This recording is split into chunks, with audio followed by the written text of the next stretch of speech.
Dans la paracha de Shemot, il y a une phrase qui est vraiment très dure. Moshe Rabbeinu est sorti de son palais. Il avait été nommé par Pharaon, c'est marqué, responsable de tout le palais, d'un grand poste de responsabilité, un grand homme, fils adoptif de la fille de Pharaon, c'était quelqu'un. Donc il a été nommé, et après c'est marqué qu'il allait visiter le pays. Et quand il est visité,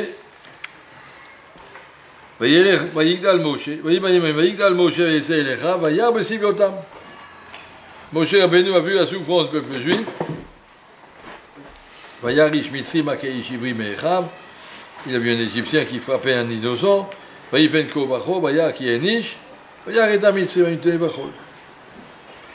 Moshe Rabbeinu a vu comme ce monsieur, cet Égyptien, c'est un assassin, il voulait tuer ce juif parce qu'il voulait lui prendre sa femme, enfin des histoires horribles que Rachid raconte. Et donc, Moshe a tué cet agresseur, qu'il faut faire avec Meyu Bachol. Il l'a caché dans le sable, on ne le voit pas. Et Moshe Rabbeinu a fait ce qu'il fallait faire. Quelqu'un qui veut tuer un autre, il faut le sauver. Le lendemain, il passe dans la rue, il y a deux juifs qui se disputent. Rachid nous dit qui c'est. Depuis quand on lève la main sur un autre? Ils ont répondu, c'est quoi tu te mêles? Tu as tué un Égyptien hier, encore tu veux tuer un nous? Ils ont dit ça à voix haute. La police passait. Et Moshe, Moshe a dû s'enfuir, il a été jugé, il a dû s'enfuir, Benès. Pharaon voulait le tuer parce qu'il a tué un chef égyptien. Et donc, Moshe Rabbeinu, quand il a vu que ce monsieur, il dit à voix haute, « Ah, tu veux me tuer comme tu as tué l'Égyptien ?» Alors qu'il y avait des recherches partout. Bon titre, qui c'est qui a tué notre Égyptien? Va Yira Moshe va Yomar Chenoda d'abord. Ça, c'est la phrase soulignée. Moshe a eu très peur, il a dit, ça y est, la chose est connue. La chose est connue, ça veut dire, moi je pensais, je l'ai caché dans le sable, on ne retrouvera plus, on ne saura plus, mais ils m'ont dénoncé. Et Moshe dit, Chenoda d'abord. Omer Rashi, Chenoda d'abord, écoutez ce Rashi. Da'aglo al-shera b'Yisrael reshaim dilatorim. Amar me'ata shema enam roim yegael. Moshe Rabbeinu a vu, quoi, il y a des juifs qui sont capables de faire ça, de dénoncer comme ça un acte légal, et de le dénoncer, et de le faire, à cause de ça, emprisonner, même de le faire tuer, ils ont voulu le tuer, il va cacher Harok et Moshe. Pourquoi par haine? Parce que Moshe leur a dit, arrêtez, pourquoi vous lèvez ta main, tu es un rachat. Alors il a dit quoi, pour qui tu te prends? Et parce qu'il était vexé, quand on lui a fait une remarque, il a osé dénoncer Moshe à la police. Moshe Rabbeinu a dit, quand il a vu, Moshe a eu très peur, Shema, peut-être le peuple juif ne mérite plus d'être délivré. Pour mériter d'être sauvé d'Égypte, il faut qu'il ait du srout. À partir du moment où ils n'ont plus de mérite. Et le rachis suivant, Noda Davar, Nodali Adavar, Shaititamea Alav.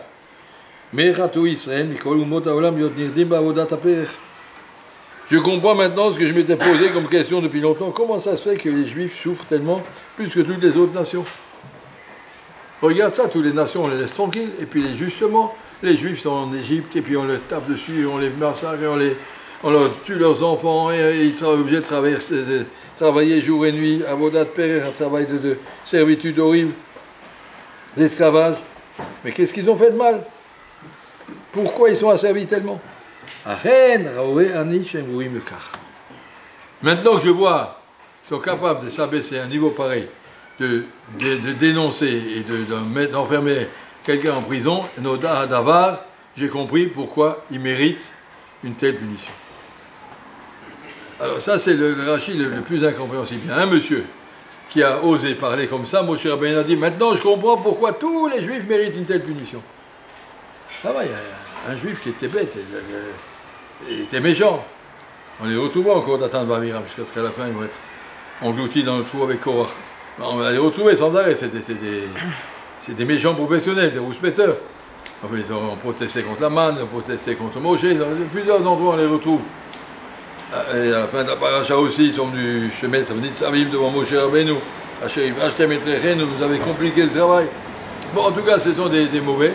Mais ces gens-là, dit Moshe Rabbeinu, ça suffit pour justifier que tout le Ham Israël souffre.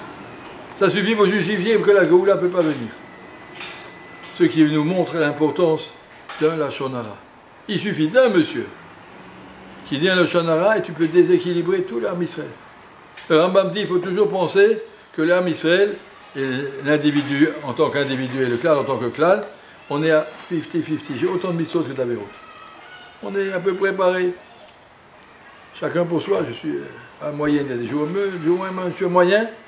Je fais une mitzvah, Machria et Atzmo, et Kol Haolam Kulo le Kafsrout. Je fais une mitzvah, j'arrive à me changer, je deviens le sadique, moi et le monde entier va passer du bon côté.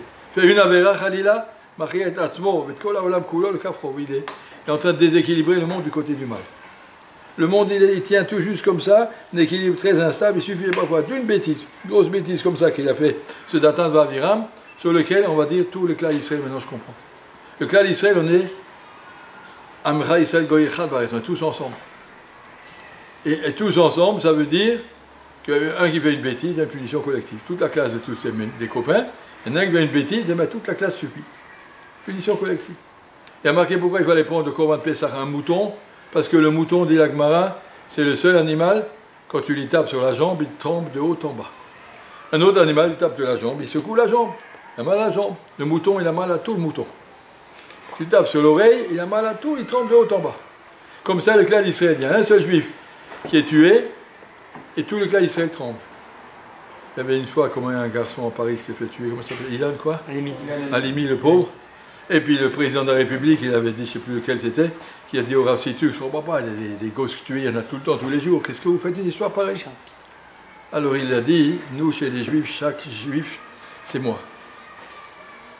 Chaque juif, c'est moi, c'est pas un pauvre garçon, monsieur Halimi. Le clan d'Israël a été touché. C'est nous, le clan d'Israël. Et la même chose, un juif, il fait une avéra, Khalila, un acte qui peut amener la conséquence sur tout le clan d'Israël. Lorsqu'il y a un juif à l'époque de la conquête de Jéricho qui allait voler un objet, on avait fait un chérem, tout ce qu'on va trouver à Jéricho, on le donne tout avec des. Et il y a un monsieur Achan qui allait prendre des trucs, que je vous rappelle Yoshua, qui lui a dit Chatou Israël, Ganvou, Kachachou, tout l'âme Israël, ils ont volé, ils ont triché, ils ont menti, ils ont trahi. Quoi, tout l'âme Israël, un bonhomme. Ça, c'est ce qu'on appelle Am Israël. Am Israël, c'est vous. Vous, les Juifs, vous êtes arrivés à une chose pareille. On devrait être tellement forts, tous ensemble, ça ne devrait pas arriver. C'est pas possible. Si dans une yeshiva, il y a un bonhomme qui fait une bêtise, mais si toute la yeshiva n'est pas possède, il y a quelque chose qui ne va pas. Ça ne devrait pas arriver. La même chose dans l'Am Israël, un monsieur qui peut faire ça à Moshe Rabbeinu, ben, tout l'Am Israël mérite de continuer. Je comprends pourquoi il souffre plus que les autres. Les autres, ils vivent individuellement. Chacun vit sa vie, soit qui veut sa bénédiction, sa récompense. Mais l'Am Israël, on vit tous ensemble. Et si l'Am Israël n'est pas Besséder, l'Am Israël est en Galoute, l'Am Israël est dans les Tsarout. Maintenant, on va voir l'autre côté. Donc ça, c'est pour montrer l'importance d'un Maasera. On fait une bêtise, ça a des conséquences sur tout le monde. Dans l'autre sens, un autre midrash un peu plus loin, que je pourrais insister à Moshe Rabbeinu pendant une semaine de soir, donc il faut que tu ailles, il faut qu'il aille libérer les Juifs, ça suffit. Regarde comme il souffre. À la fin, Moshe Rabbeinu, il accepte d'y aller. Et qu'est-ce qu'il fait? Il devrait partir, il était déjà au mont Sinaï. Il devrait continuer encore 2 jours de marche, ça arrive en Égypte. Il est reparti chez Yitro, chez son beau-père au pays de Midian, 5 jours de marche en marche arrière. Il a demandé l'autorisation de repartir. Il peut voir comment ils vont mes frères. Le Moshe lui a dit, tu peux y aller, bon voyage. Oui? Pourquoi il est reparti son beau-père?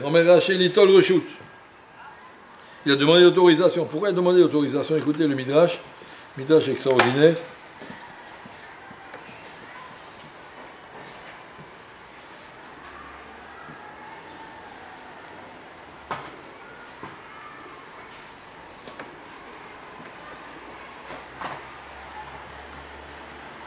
Ribon Haolam, Eni Yachol. Tu me dis d'aller en Égypte, tu peux pas. Chez Kiblani Ito, Patach Libeto. Quand j'étais réfugié, je me suis enfui d'Égypte, je suis arrivé et Yitro m'a ouvert la porte. Il m'a accueilli chez lui. Vani Mokeben, je suis comme son fils. Mishepoter, Pitro Lachavero. Si tu ouvres ta porte à quelqu'un, Nafsho Chayavlo. Tu lui dois ta vie.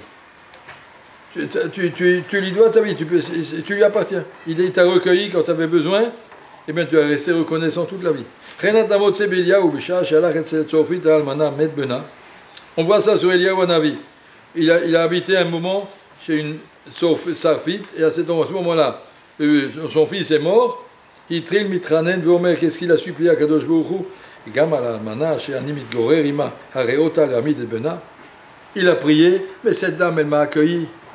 Et tu vas tuer son fils. La reconnaissance illimitée de quelqu'un envers quelqu'un qui t'a accueilli.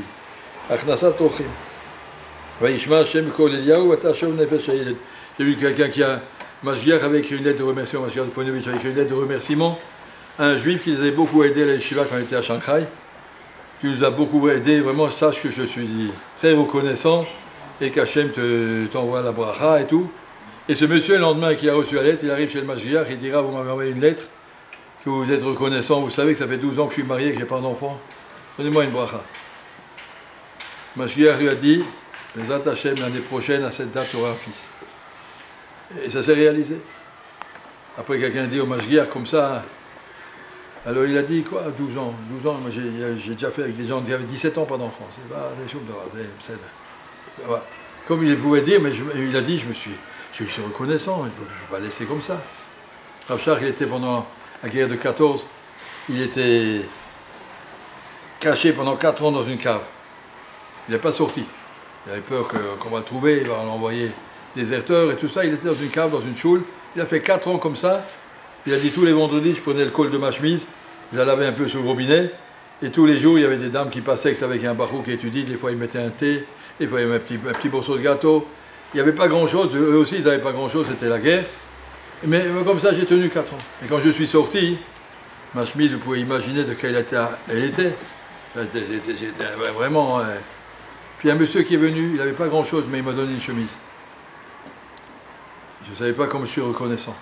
Et bien chaque année, ce monsieur, il habitait à Bnei Brak, dans le Beit Zkenim, un hospice de vieillards. Chaque année, Rav Shach allait chez lui à mon Rosh Hashanah, lui souhaitait Shana Tova, une longue vie. Je te suis reconnaissant, j'oublierai jamais ce que tu m'as fait. Ça va, il t'a donné une chemise, ça dit merci, au revoir monsieur, mais non. Reconnaissant toute la vie. Un acte de chesed qu'on t'a fait, il ne faut pas rester en dette, il faut être reconnaissant. Il y a une histoire avec Rav Kaplan, je raconte, je ne sais pas s'il doit il soit d'accord sûrement. Une fois, il y avait un Motzei Shabbat, il y avait un espèce à Ponovitch, d'un monsieur qui était un tzaddik qui priait à la yeshiva, et le Mashgiach voulait faire le respect. Et donc tout le monde était en bas de la yeshiva, le Mashgiach était sur les marches, le niftar était en bas, plus bas. Et si on est sur les marches, là-bas, vous avez déjà essayé, il y a beaucoup de vent, il fait très froid. C'était en hiver. Le Mashgiach, il dit, où est le Moshe Kaplan?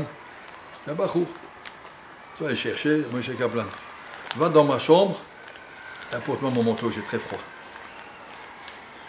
Je dis, Kaplan, il apporte le manteau. Après, ils ont dit au Mashgiach, pourquoi vous avez appelé Moshe Kaplan? Il y avait 50 bachourim autour de vous, n'importe qui aurait pu aller chercher le manteau. Le Mashgiach a dit, si quelqu'un m'apporte le manteau, il faut que je sois reconnaissant, il faut que je me rappelle, ce garçon il m'a fait un service, et qui sait, j'aurais plus la tête de me rappeler tous les bachourim. Moshe Kaplan, je sais que je lui dois de toute façon, il m'a déjà fait un service, il faut que je lui rende quelque chose. Alors je lui rendrai, mais il m'a fait un de plus, je ne veux pas rester balchof. Il faut savoir que quand quelqu'un te rend un service, tu dois te sentir reconnaissant toute la vie, il faut savoir. Ça c'est ce qui a marqué ici. Moshe Rabbeinu a dit à Kadosh Baruch Hu, je ne peux pas partir de Midian. Je vous montre la suite. Kol apoté à Pitro Achaveo, tu ouvres ta porte à quelqu'un, Chaya birvodo yoter me'aviv ve'imo, tu lui dois plus de respect que ce que tu dois à tes parents. Atamoté bet shenikach Eliyahu me'Elisha zacharito al-pishnaim berucho. La preuve c'est que Eliyahu et Elisha, ils ont fait des triatamétim. Elisha avec la Shunamite, Eliyahu avec la Sarfite. Il a dit pourquoi ils ne sont pas allés faire revivre leurs parents? Ils étaient morts aussi. Fais triatamétim, rends le service à tes parents. À mes parents, je ne dois pas ça. Mais cette personne qui m'a accueilli, je lui dois plus que ce que je dois à mes parents. Ma ville. Le Kachama Moshe V'na Kadosh Baruch Hu, Harayito Kiblani, V'nahag bi Kavod. En yoler la birchut. Donc je ne peux pas partir sans autorisation, il m'a accueilli chez lui, je lui dois ça. Ça, c'est la valeur d'un acte de mitzvah. Tu fais un acte de mitzvah, le Shem Shamaim, il ne s'efface jamais. Il reste. À travers toute l'histoire, ce monsieur-là, il a rendu service. Il a juste, je termine avec ça, quand Moshe Rabbeinu a tué l'Égyptien, il a marché avec Meneu Bachol, il l'a caché dans le sable. Qu'est-ce que ça a eu comme conséquence? Quand de Jvour a dit à Moshe Rabbeinu dans les 10 plaies, frappe le Nil, pas moi. Le Nil, il m'a accueilli quand j'étais bébé. C'est Aaron qui a frappé le Nil. Après, il a dit, frappe le sable, fais des kinim. Le sable, il m'a rendu service quand j'ai enterré l'Égyptien. Je n'avais pas su où le mettre, heureusement qu'il y avait du sable. Je ne peux pas. D'être reconnaissant envers le sable. Ce n'est pas le même sable, mais c'est le sable d'Égypte qui m'a servi un jour. Je ne peux pas être comme ça, ingrat. Un juif doit être toujours avec l'idée de la reconnaissance. Je ne peux pas. Comme ça, Rachid dit ça sur les plaies. Pourquoi c'est Aaron qui a frappé avec le bâton? Tout le reste, c'était Moshe. Mais le sable et le Nil, c'est Aaron. Moshe ne pouvait pas le faire. Je ne peux pas, ils m'ont rendu service. Et ça, c'est le saut de ce qu'on devait dire ici. Quelqu'un qui te rend service, il faut savoir que c'est un srout qui ne s'oublie jamais. Même si ce n'est pas quelqu'un, c'est le sable, c'est personne. Mais je dois rester reconnaissant et je dois savoir rendre ce qu'on m'a donné autant que je peux, encore plus. Parce que, il faut lui faire plus. Donc on a vu ici, d'un côté, l'impact d'une Avera et Khalila, et le contraire, la grandeur d'une mitzvah. Une mitzvah, tu ne sais même pas combien on est redevable envers toi. Des fois, monsieur, tu viens, tu fais une mitzvah, que Yachol HaKadosh Baruch Hu était redevable, tu n'oublieras jamais. Un acte, on ne sait pas jusqu'où ça va. Il y a juste encore un petit mot à Paracha. Quand Yitro est parti, quand Moshe est parti demander l'autorisation à Yitro, qu'est-ce qu'il lui a dit? Lech le shalom. Et la Gemara dans Maseret Brachot nous dit, il y a un qui a une fois dit à l'autre, Lech be shalom, c'était Avshalom, Lech be shalom, il est mort. Et quand on dit Lech le shalom, va vers ta réussite, il a réussi. Et ce n'est pas une superstition. Quand tu donnes une vraie bracha, eh bien ça marche. Moshe avait besoin d'une vraie bracha, et il trouve une vraie bracha. Des fois, un mot, tu peux changer toute une vie à personne. Une personne. Tu dis l'Erbe Shalom, ça veut dire va vers ta fin, et l'Erbe Shalom va vers ta réussite. Un mot, tu peux changer toute une vie à quelqu'un. Comme ça, on voit l'importance des petites choses. On croit que les petites choses, ça va, c'est un détail, c'est pas important, ça va. Je l'ai vexé une fois, il s'en remettra. Ouais, non, c'est pas comme ça. Chaque mot, dans un sens ou dans l'autre, au Hachem, Hachem nous ouvre les yeux pour ne pas être passé à côté des grandes choses.